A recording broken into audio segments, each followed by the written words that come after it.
আরে তুমি ভাগবত পড়ো, আমি শুনবো। এত সুন্দর ভাগবত পাঠ করলেন। তখন মহাপ্রভু বললেন, আজ থেকে তোমার নাম ভাগবত আচার্য। তুমি ভাগবত পাঠ ছাড়া আর নাহি করো কোনো কার্য, আর কোনো কাজ তোমাকে করতে হবে না, তুমি শুধু ভাগবত পাঠ করবে।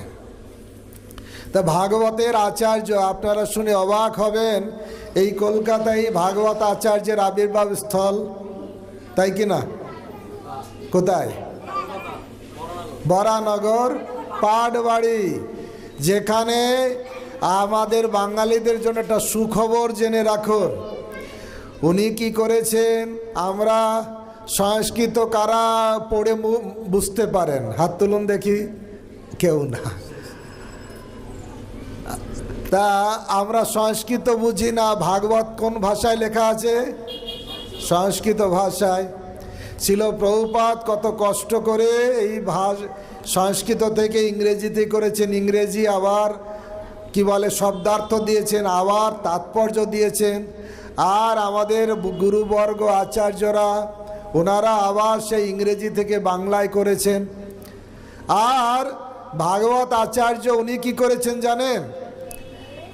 এই শ্রীমদ্ ভাগবতম 1 থেকে 9 স্কন্ধ পর্যন্ত তিনি কি করেছেন, পদ্য আকারে সংক্ষিপ্তভাবে সব লিখে গেছেন। যেটা সংস্কৃত পড়ে বুঝতে পারবেন না। পয়ার সন্ধে অনেকেই লক্ষ্মী দেবীর পাঁচালি পড়ে, কেউ শনির পাঁচালি পড়ে না? বাংলায় একটা পাঁচালি পড়ার একটা প্রবণতা আছে। আর ভাগবত আচার্য কি করেছেন, সুন্দর করে এই সুন্দর পদ্য আকারে 1ম স্কন্ধ থেকে 9ম স্কন্ধ পর্যন্ত একদম সংক্ষিপ্ত আকারে পদ্য আকারে লিখে গেছেন, যা আমরা পড়লে সহজে বুঝতে পারি। সংস্কৃত তো মাথায় ঢোকে না, বোঝা যায় না, কিন্তু বাংলা করে গেছেন। এই কলকাতায় আবির্ভূত হয়ে ভাগবত আচার্য করেছেন। আর 10ম স্কন্ধ প্রত্যেকটা শ্লোক অ্যাজ ইট ইজ পদ্য আকারে লিখেছেন। 10ম স্কন্ধ মানে 11, 11, 12 করেছেন উনি, করেছেন 11, 12। 10ম স্কন্ধ তো অ্যাজ ইট ইজ করেছেন। 11, 12 স্কন্ধ উনি পদ্য আকারে করেছেন। তো এত সুন্দর আমাদের সম্পদ, কিন্তু বাঙালি হয়ে অনেকেই সেই বইটা আমরা জানি না। জানেন? কৃষ্ণ প্রেম তরঙ্গিনী,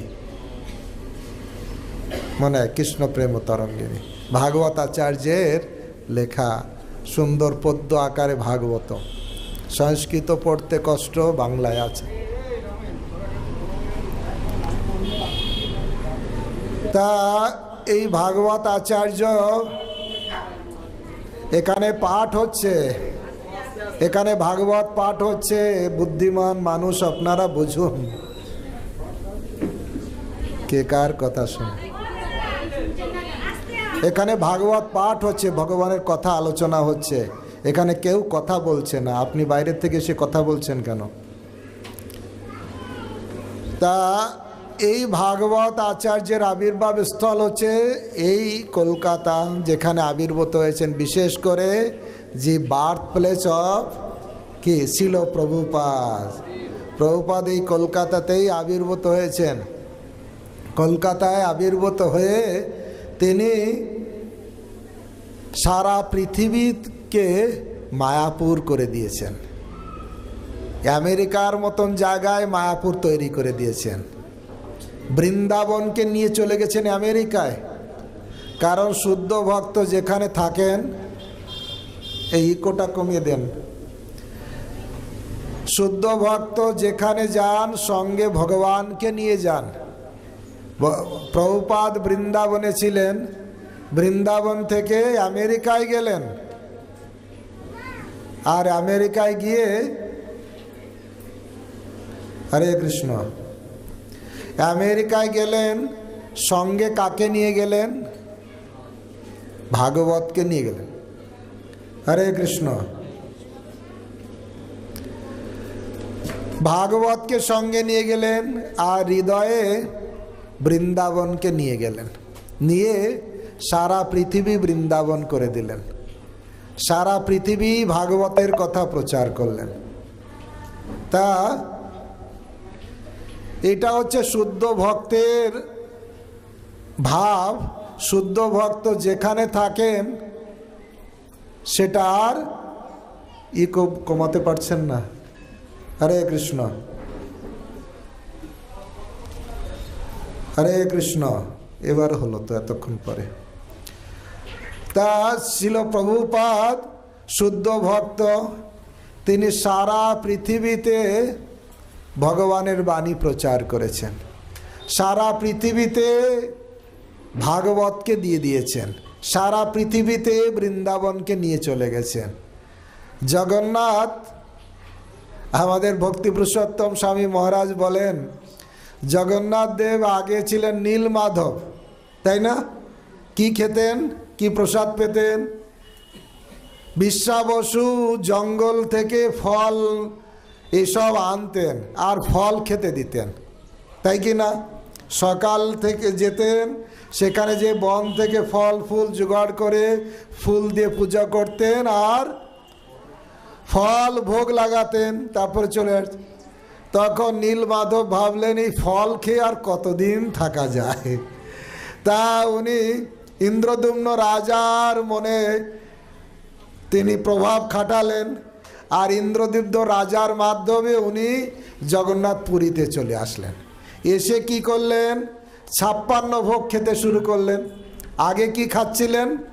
ফল। ফল কি আর সবসময় রুচি হয়?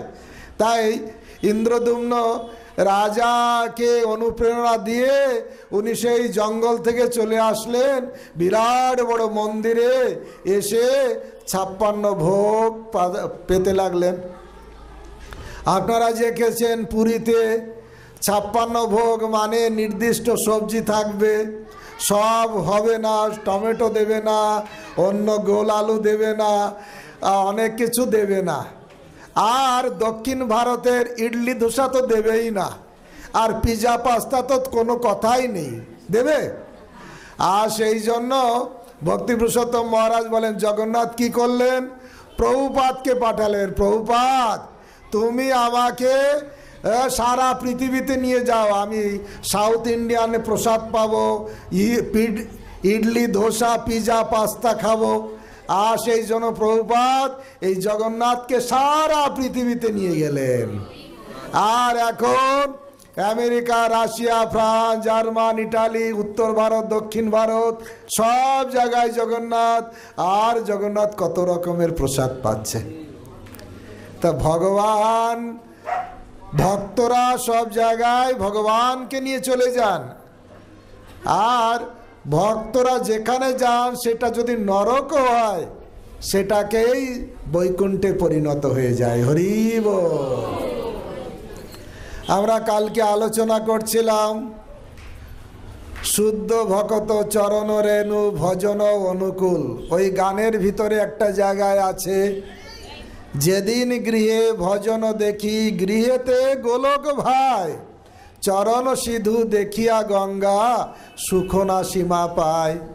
যেদিন দেখি গৃহেতে হরি ভজন হচ্ছে, পুত্র পরিজন সবাই মিলে হরি নাম হরি ভজন হচ্ছে, সেই গৃহটা আর নরক থাকে না, সেই গৃহটা আর দাবানল থাকে না, সেই গৃহটা আর সাপের গর্ত থাকে না, সেই গৃহটা হয়ে যায় গোলক বৃন্দাবনে পরিণত হয়ে যায়। হরি বল। আর কলকাতা যে গোলক বৃন্দাবনে পরিণত হবে তাতে আর কি বা অসুবিধা আছে? তাই সেই জন্য ছিল প্রভুপাদের কৃপায়, ভক্তিনাথ ঠাকুর প্রভুপাদের কৃপায়, পূর্বতন আচার্যদের কৃপায় কলকাতায় এখন কত ভক্ত। তাই যেখানে ভক্ত, ভগবান কোথায় থাকবেন? বৈকুণ্ঠে থাকবেন, যোগীদের হৃদয়ে থাকবেন, না যেখানে ভক্ত সেখানে থাকবেন? আর সেটা যদি কলকাতাও হয়, ভগবান সেখানেই ছুটে আসবেন। হরি বল।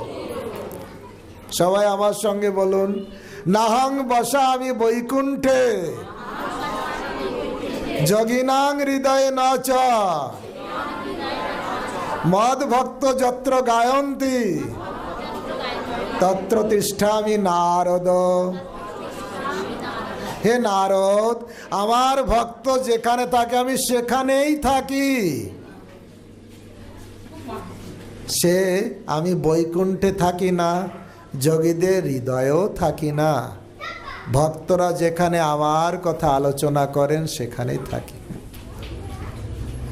আমি বৈষ্ণবদের কাছ থেকে শুনলাম, শিল প্রভুপাদ যখন কীর্তন করছিলেন, রথযাত্রা হচ্ছিল, প্রভুপাদ খুব হাসছিলেন।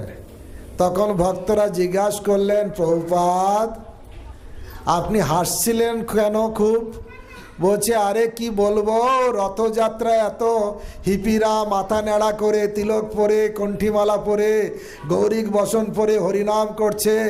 এত আমেরিকার বুকে এইরকম যখন কীর্তন হচ্ছে, স্বয়ং গৌরনীতাই এসে গেছিল। হরিব, গৌরনীতাই নাচতে শুরু করেছে। তাই দেখে আমার কি আনন্দ হলো। তা গৌরনীতাই কোথায় যাবে? যেখানে হরিনাম হবে। হরে কৃষ্ণ কৃষ্ণ কৃষ্ণ হরে হরে, হরে রাম রাম রাম হরে হরে। তাই কলকাতা কলির জায়গা, যদিও যারা নাস্তিক তাদের জন্য। কলকাতা কলির জায়গা যারা ভোগনমুখী তাদের জন্য। যেমন একবার আমি এক প্রভুর কাছ থেকে শুনছিলাম, বম্বের লোকেরা বলে real life begins after 9 PM। আসল জীবনটা শুরু হয় রাত 9টার পরে। তার আগে যেসব, এটা রিয়েল লাইফ নয়, এনজয়মেন্টের লাইফ নয়। রাত 9টার পর থেকে মদের বোতল হাতে উঠবে, নোংরা জায়গায় যাবে, সে ক্লাবে ঘুরবে। এটা হচ্ছে রিয়েল লাইফ তারা বলে। কিন্তু তারা জানে না এই লাইফটা রিয়েল লাইফ নয়, হেলিশ লাইফ। হ্যাঁ, নরকের লাইফ।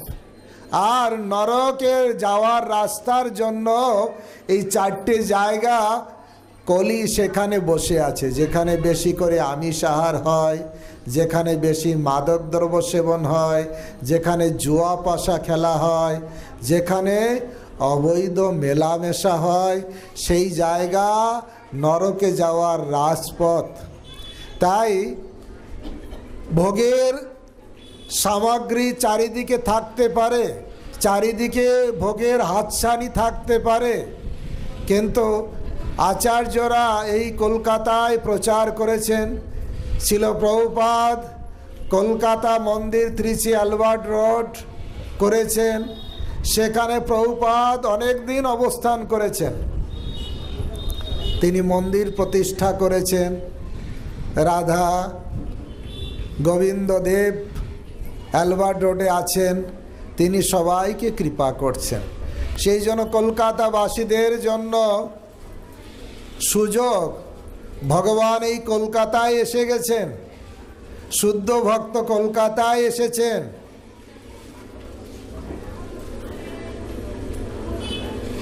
অনেক অনেক মহারাজরাও আসছেন প্রচার করার জন্য।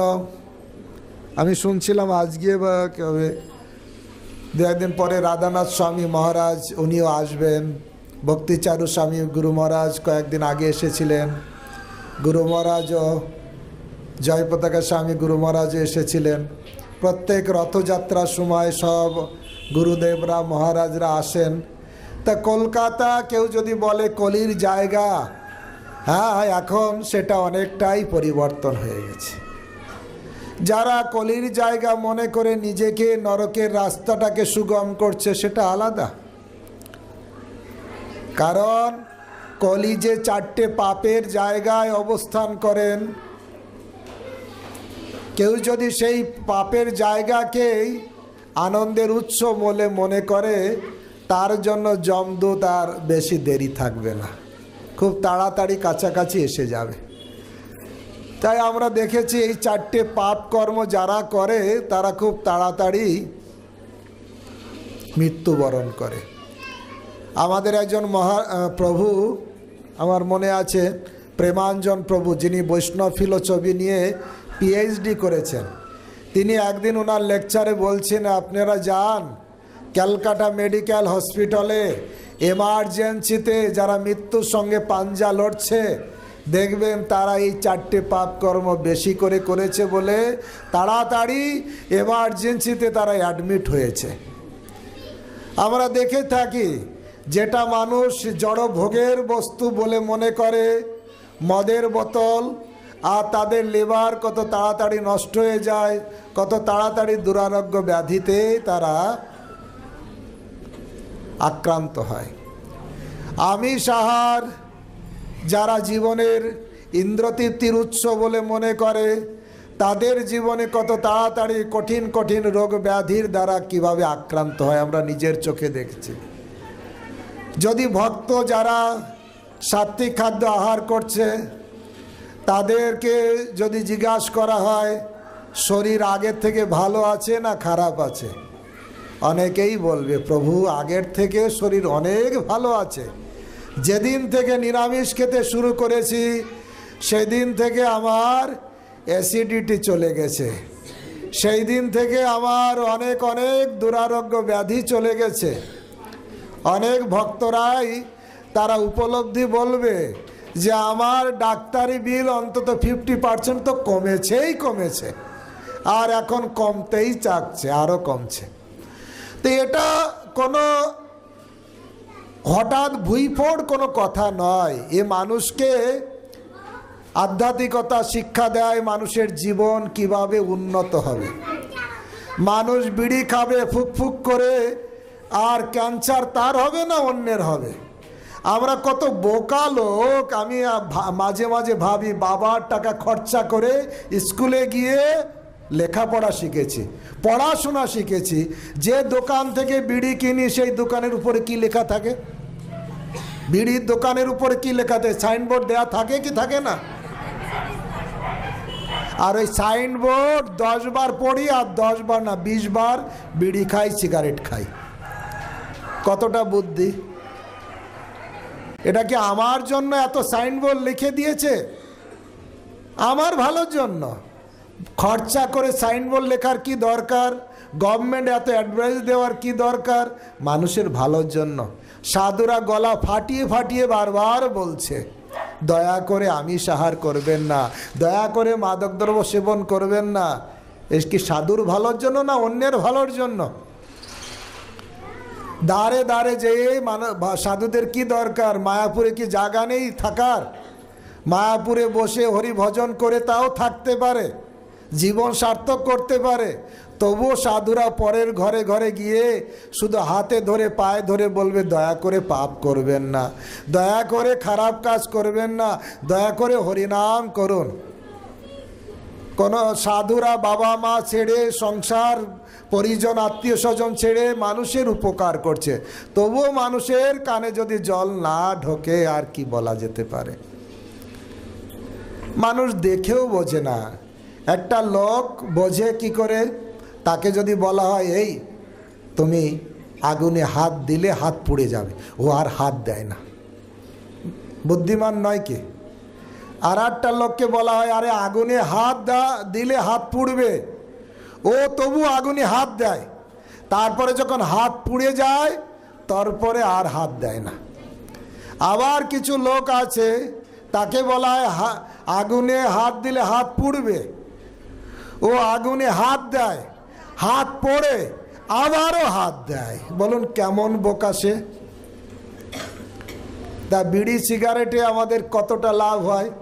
আমাদের অনেক ভক্তরা বলে, প্রভু তারা কি বেঁচে নেই? বিড়ি সিগারেট খাচ্ছে না, বেঁচে নেই? তারা মদ খাচ্ছে না, বেঁচে নেই? তখন বরঞ্চ আরও আমাদের অনেক প্রভুরা বলে, আরে আমি বললাম আপনি তো তাড়াতাড়ি ধনী হয়ে গেলেন। তারা একটা বলে, আরে বাবা আমি সিম্পল কাজ করি তাও ধনী হচ্ছি কেন? আবার বাজে খরচা তো বন্ধ হয়ে গেল। আমার কত টাকার বিড়ি খেতে হতো, শরীরে 1 ফোঁটা লাভ হতো। কত টাকার মদ খেতে হতো, বন্ধু বান্ধবকে মদ খাওয়াতে হতো, সেটা বন্ধ হয়ে গেছে। আরে আমার আধ্যাত্মিক জীবনে উন্নতি হোক আর না হোক, আমার সংসার জীবনে তো উন্নতি হয়েছে, আমার শারীরিক জীবনে তো উন্নতি হয়েছে, হয়েছে কিনা? সেই জন্য সারা পৃথিবীর বিভিন্ন লোকের রাষ্ট্র নেতারা ইসকনকে ডাকে, বলে আপনারা দয়া করে আসুন আমাদের দেশে প্রচার করুন। কেন? আমরা কোটি কোটি ডলার খরচা করছি। দেখবেন অনেক লোকেরা মাদক বিরোধী দিবস করে, ভালো ভালো লোকেরা ক্লাব, ভালো ভালো ক্লাব, আবার অনেক ক্লাবে মদের আড্ডাই হয়। আমি কয়েকদিন আগে একটা প্রোগ্রামে গিয়েছিলাম, সেখানকার ভক্তরা বলছে প্রভু আপনি একটু লেকচার দেবেন, এই ক্লাবে বসে ছেলেগুলোরা এত মদ খায়, এত বিড়ি সিগারেট খায়, সে বোঝা যাবে, একটু শান্ত হওয়ার জন্য। তা মানুষকে ভালো উপদেশ দিলে মানুষ ভাবে এই কে এইরকম সব উল্টা পাল্টা বলছে।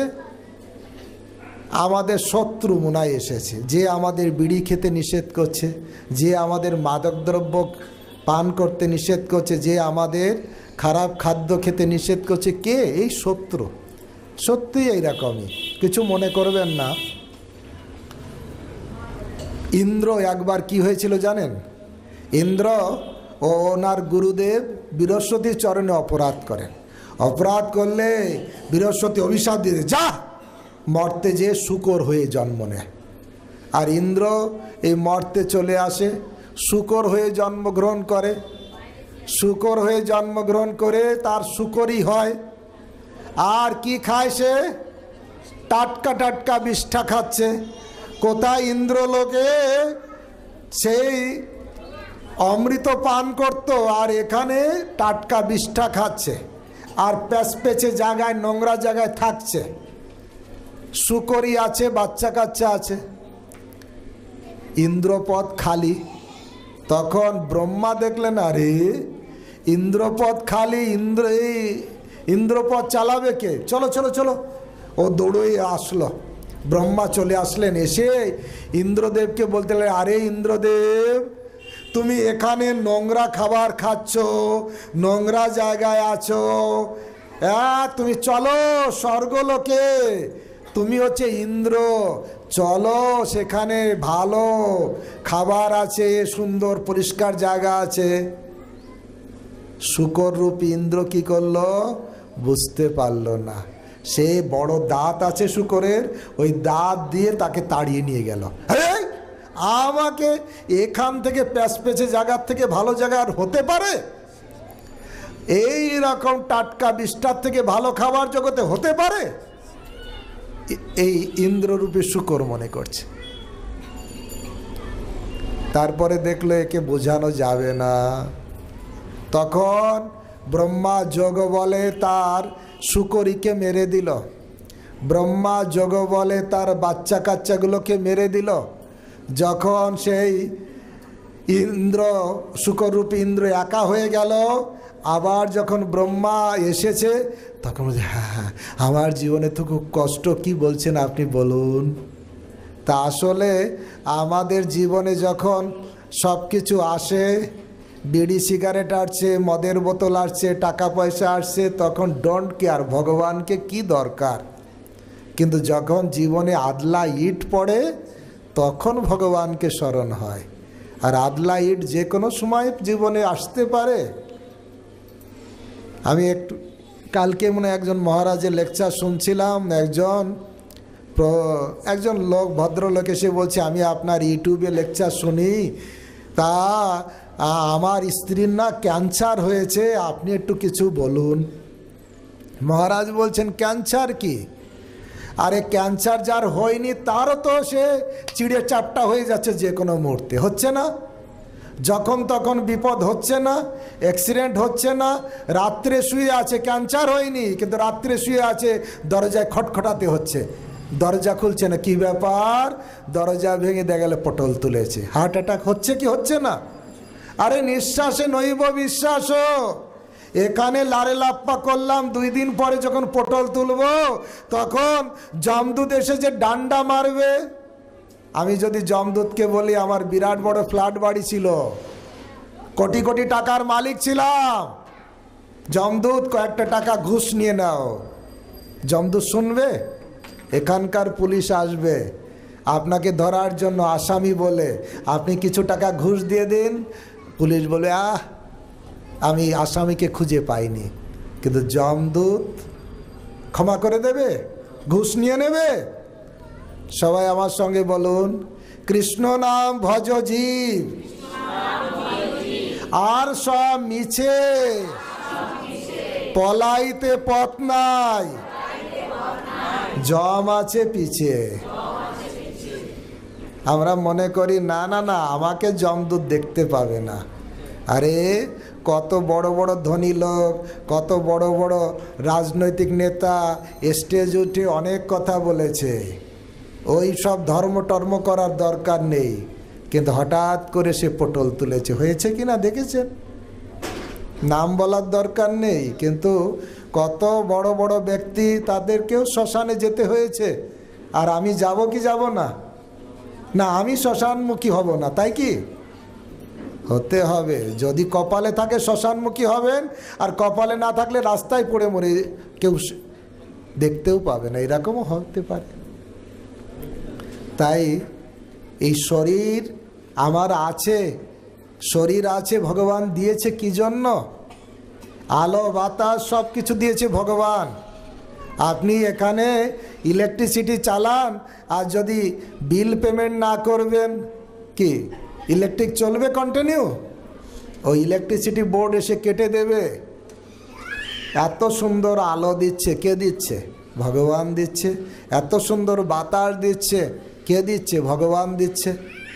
আরে এই জগতের কেউ যদি আমাকে একটা বিড়ি খেতে দেয়, যদি আমি কোনোদিন বিড়ি খাইনি, কেউ যদি একজন বন্ধু আর একজন বন্ধুকে যদি একটা বিড়ি খেতে দেয়, বন্ধু তাকে বলে থ্যাংক ইউ বন্ধু, তুমি আমাকে একটা বিড়ি দিয়েছ, বলে কি না?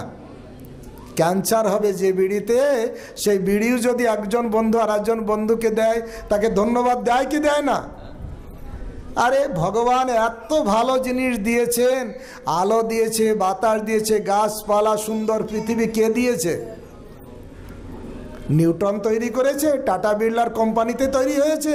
না ভগবান তৈরি করেছেন? আর ভগবান এত সুন্দর কিছু দিয়েছে, কই ভগবানকে একবার থ্যাংক ইউ দেয়, ধন্যবাদ দিই, ভগবান তুমি আমার জীবনে অনেক কিছু দিয়েছ, আমি তোমার জন্য কি করতে পারি? আপনার বাবা আপনাকে মানুষ করলো, লেখাপড়া শিখে বড় চাকরি করালো, আর বাবাকে দেখলেন না, পাড়া প্রতিবেশী কেউ আপনাকে ভালো বলবে? ছেলের কর্তব্য কি? বাবার কাছে বলা, বাবা আমি তোমার কি করতে পারি, কি সেবা করতে পারি? ঠিক সেরকম ভগবান সব কিছুর মালিক, সব কিছুর ভোক্তা, সব কিছু ভগবান আমার জীবনে দিয়েছে। কই একবারও কি ভগবানের কাছে যেয়ে বলেছি, ভগবান আমার জীবন তো পরিপূর্ণ করে দিয়েছ, তোমার জন্য আমি কি করতে পারি? যে বলে না সে অকৃতজ্ঞ। কিন্তু একদিন না একদিন সময় আসবে, তখন আফসোস করতে হবে। আমাদের পূর্বতন আচার্য সচ্চিদানন্দ ভক্তি বিনোদ ঠাকুর, আপনারা জানেন ব্রিটিশের যখন রাজত্ব চলছিল, বাঙালিদের ভিতর থেকে বড় বড় পদ কয়েকজন মাত্র বাঙালিরা পেয়েছিলেন। তার ভিতর নবীনচন্দ্র সেন, ঈশ্বরচন্দ্র গুপ্ত, কেদারনাথ দত্ত।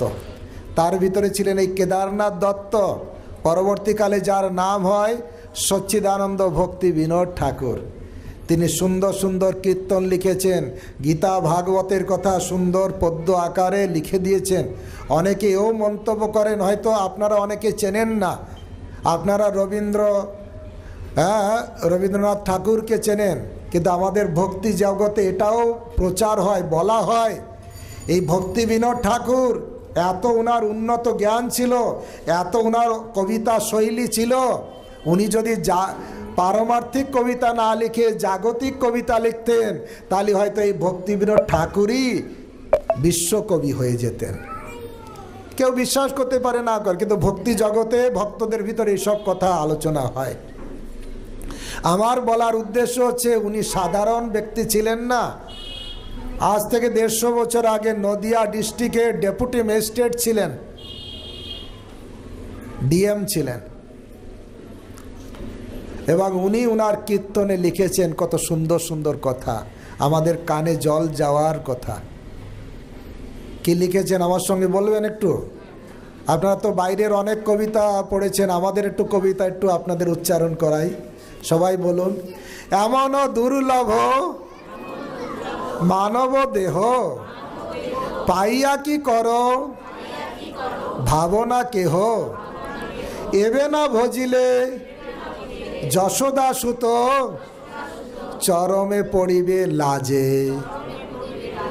অন্তিম সময় লজ্জা লাগবে, আরে ভগবান সুন্দর দেহ দিয়েছিল আর মনে করেছিলাম রক্ত গরম আছে, যা ইচ্ছা তাই করি, কিন্তু হায় রে হায়, রক্ত তো এখন শীতল হয়ে গেল, এখনই তো পটল তুলতে হবে, কাজের কাজ সারা জীবন তো কিছুই করলাম না। আমি মনে আছে আমি যখন দুবাইতে প্রচার করছিলাম, আমাদের একজন ভক্ত ভক্তি জগতে এসেছে কিন্তু বয়স্ক, আর বয়স্ক উনি বললেন, প্রভু মায়াপুরে আমার একটু থাকার ব্যবস্থা হবে? আমি ওনাকে বললাম, প্রভু আপনার যখন যোগ্যতা ছিল, ক্ষমতা ছিল, তখন সেই সময়টা কাকে দিয়েছেন? ছেলের জন্য, মেয়ের জন্য, সংসারের জন্য, নিজের ভোগ বিলাসে কাটিয়েছেন। আর যখন বুড়ো ধরা হয়ে গেছেন, এই বডিটার কোনো কাজ নেই, ইলেকট্রিকে চুল্লিতে পুড়ানো ছাড়া আর কোনো কাজে আসবে না, আর ওই সময় আপনি বলছেন যাব? হয় আমরা ফুল, কোন ফুলটা ভগবানের চরণে দিই? বাসি ফুলটা, পড়ে যাওয়া ফুল না, টাটকা ফুল, তাই কি না? তা ভালো জিনিস ভালো কাজে লাগাতে হয়। অনেকে কি মনে করে, না বুড়ো হলে তারপরে হরে কৃষ্ণ করব, এখন লারে লাপ্পা করি, হবে? কারণ আমি যদি জিজ্ঞাসা করি, কিছু মনে করবেন না, আপনাদের যদি জিজ্ঞাসা করি এখানে কারা কারা বৃদ্ধ আছেন, হাত তুলুন দেখি।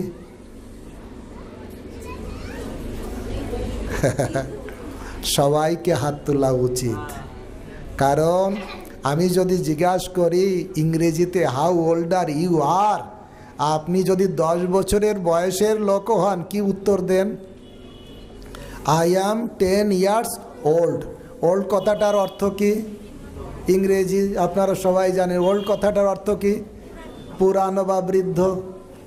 তা আমরা 10 বছর কি 5 বছর বয়স হলেও আমরা বৃদ্ধ। আমরা জানি বৃদ্ধ বয়সে মানুষ মারা যায়, তাই কি না? এটাই আমাদের কথা। আপনারা এখানে যারা যারা আছেন, কেউ বলতে পারবেন আপনার জীবনে কোনো ঘটনা আপনি দেখেননি যে কেউ অকালে মারা গেছে? প্রত্যেকেই দেখেছেন, দেখেছেন না? কাউকে দেখেননি যার মৃত্যুর বরণের সময় হয়নি, বৃদ্ধ হয়নি, মরমর অবস্থা হয়নি, ইয়ং বয়সে হঠাৎ মারা গেছে, দেখেননি কাউকে না কাউকে? সবাই আমরা দেখেছি, কিন্তু নিজের বেলায় যখন চিন্তা করি, না না না না, ওরা মরেছে অকালে, আমি ঠিক সেঞ্চুরি করে ছাড়ব।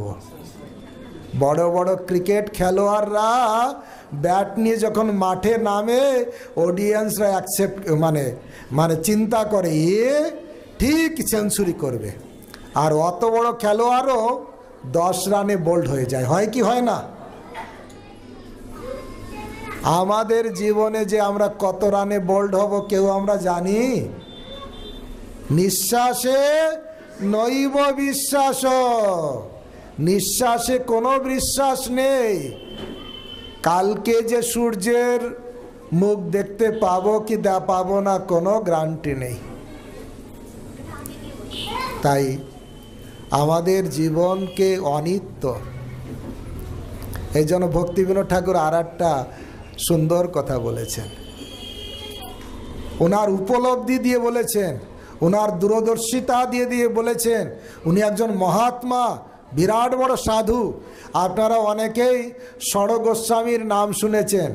শ্রীরূপ শ্রী সনাতন ভট্ট রঘুনাথ, শ্রীজীব গোপাল ভট্ট দাস রঘুনাথ, ষড় গোস্বামীরা, রূপ গোস্বামী, সনাতন গোস্বামী, নবাব হোসেন শাহের মন্ত্রী ছিলেন।